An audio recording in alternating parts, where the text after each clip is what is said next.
Joe Biden himself, who must have forgotten that he was the centerpiece for the largest scandal in American politics, just rats himself out and admits that he was not part of the decision-making process for any of the pardons that were issued. That means the J6 committee pardons, null and void.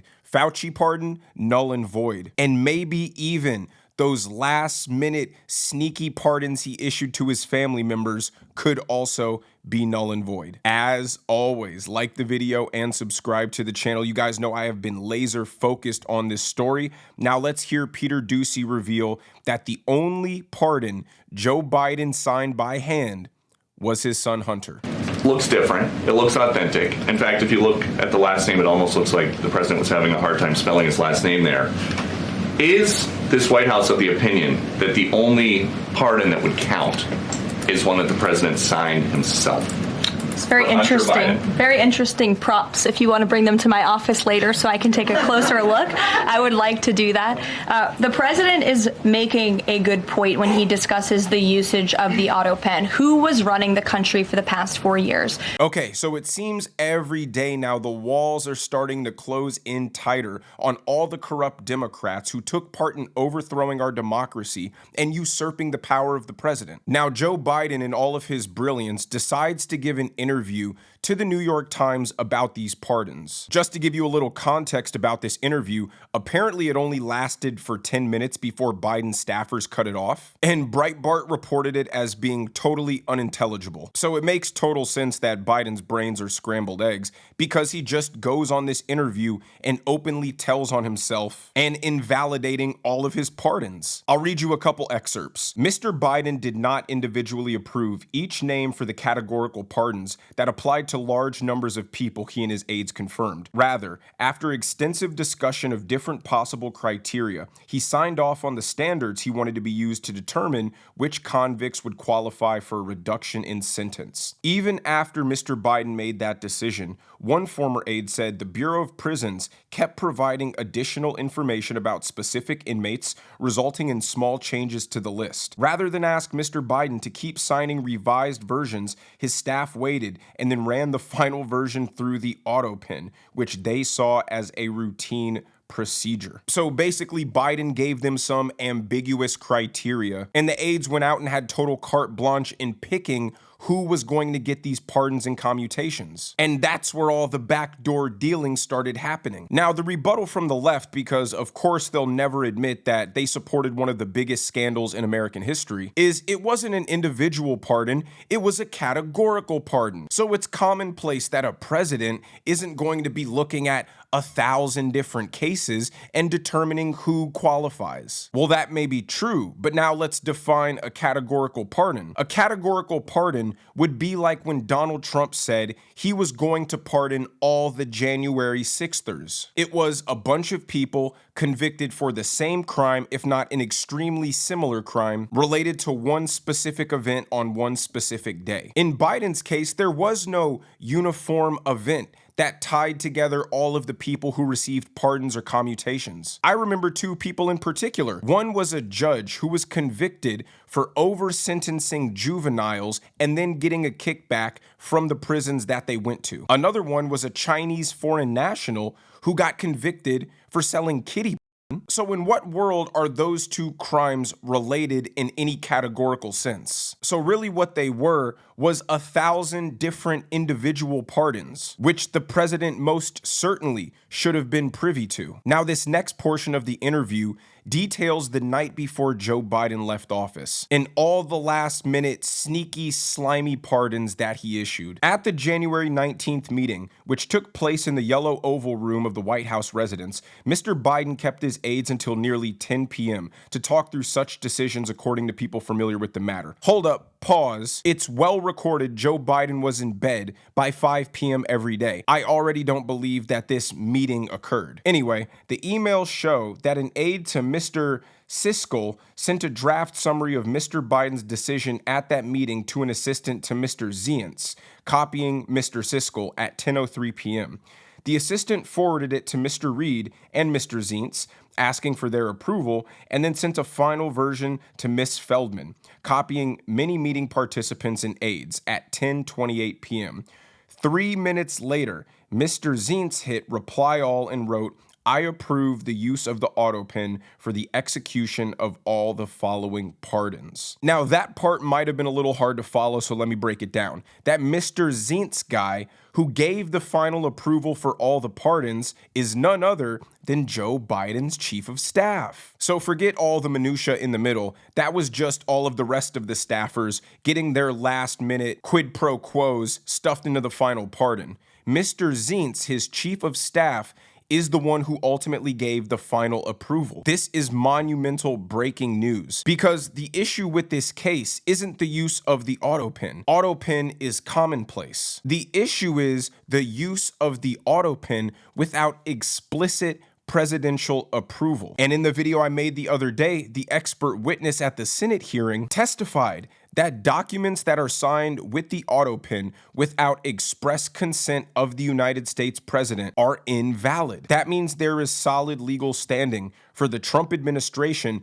to challenge these pardons. But as I assumed days ago, Democrats are coming out of the woodworks, pointing fingers at one another, throwing each other under the bus. And here's Jill Biden's former chief of staff doing that exact thing. I think it's sort of reflective of my experience when I was there. Yeah. That there was a culture of evasiveness when it comes to transparency. I said to your colleague Rachel Campos Duffy a couple weeks ago that they were allergic to transparency, and if you weren't stonewalling, if you weren't hiding the ball, it was usually a sign of betrayal or disloyalty to the Bidens. But I just don't think that this bunker mentality approach is helpful reputationally to the Bidens, to Dr. B, and to the president. They should be full disclosure, full transparency, showing that they have nothing to hide. This bunker mentality is sort of a way that people approached politics in the 90s, and it's just not sustainable in the media environment we live in. In a scandal of this magnitude, anything from the Biden camp other than complete transparency is totally incriminating. You all should be proudly and honestly and openly declaring that the president was mentally fit and staffers absolutely were not abusing the Autopen without Joe Biden's permission. That should be easy. That should be simple. But they can do all the hunkering down they want. This is not going anywhere. Every day, this is proving to be a more and more serious breach of American democracy. Let's listen to this same guy who, again, was in the weeds of all of this say that everybody in the Biden camp, they're all going down. So to that point, though, Michael, can Ashley Williams or any of these witnesses credibly deny that they did not see Joe Biden's mental decline?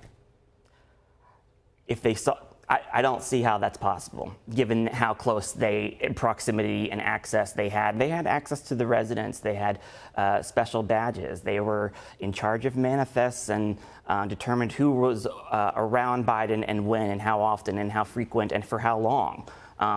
They really were gatekeepers in the true sense of the word. Yeah. Like, these people around Joe Biden are being called in to testify in front of Congress. This is a serious matter. They have to tell the truth. They can perjure themselves, but that doesn't look good for them or the Biden family. So like I said, they're going to start cooperating. They're going to start throwing more serious bad actors under the bus. It is blatantly obvious now that the Biden administration cultivated this lead wall around Joe Biden that nobody was able to breach. His staffers were clearly controlling him, controlling the Autopen, dictating policy. I said this before, you can't have me believe that Joe Biden, who didn't want schools integrated, who was against gay marriage, is now so brainwashed by transgender ideology that he's draping pride flags from the White House. That is an enemy shadow government running America through an Autopen machine. So after Jake Tapper's bombshell book that really just blew the lid off this whole thing, more money-hungry grifters who were complicit in pushing the narrative Joe Biden was fine are coming out and releasing their own books. Well, listen to these authors detail how they got Joe Biden's phone number and tried to schedule an interview for the book. And once the staffers caught wind of it, they literally changed Joe Biden's phone number. Watch. The majority of Democrats did not want Joe Biden to run again for president. So the polling always said the party was not behind him. So you can imagine the party is not behind him right now either. I think there's, a lot of well wishes for his recent cancer diagnosis and concern for his health. But in terms of the future of the party, Joe Biden is not someone that's likely to have any role at all in that direction. Were you surprised when he answered? I mean, so the story about that is I called him, did not leave a message, and he called me back. And I answered and told him. Sounds like something my dad would do. Sees a missed call. It's like, okay. And I told him what I was doing, and he said he was open to having a conversation. Obviously, we talked. Our colleague, Josh Dawsey, went to Mar-a-Lago and interviewed Trump. We thought it was really important to have a conversation with Joe Biden as well. He seemed open to that. He told me to call him the next day, which I did. I was somewhat surprised he answered the next day. He was getting on an Amtrak train. We had a very brief conversation, and he had to get on the train. Seemed like he'd be open to continuing, and his aides made that all but impossible. What makes what they said so funny is if Biden was under wraps like that, he was being controlled like that. I visualize him doing these New York Times interviews as him like running away and breaking free from his handlers, running and hiding for 10 minutes and calling somebody for help. I envision an old man who knows that he did something wrong and can't bear the burden of the guilt. And then when the handlers find him locked away in the closet talking to the New York Times,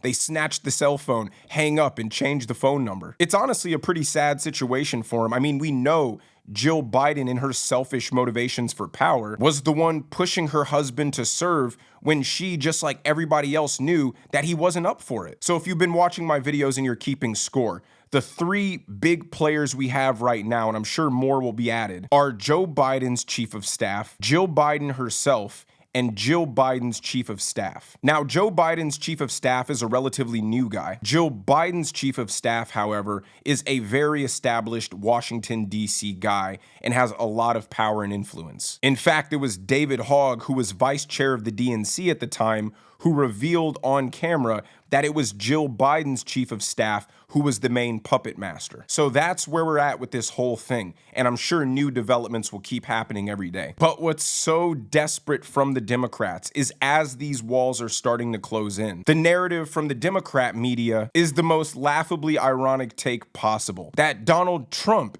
is the one with cognitive issues, and we need to pay more attention to that. And so the thing I keep coming back to on a whole lot of things that the president does, I'm asking the question, why are we not talking about his mental acuity in the way we would if President Biden had been saying and doing a lot of these erratic things?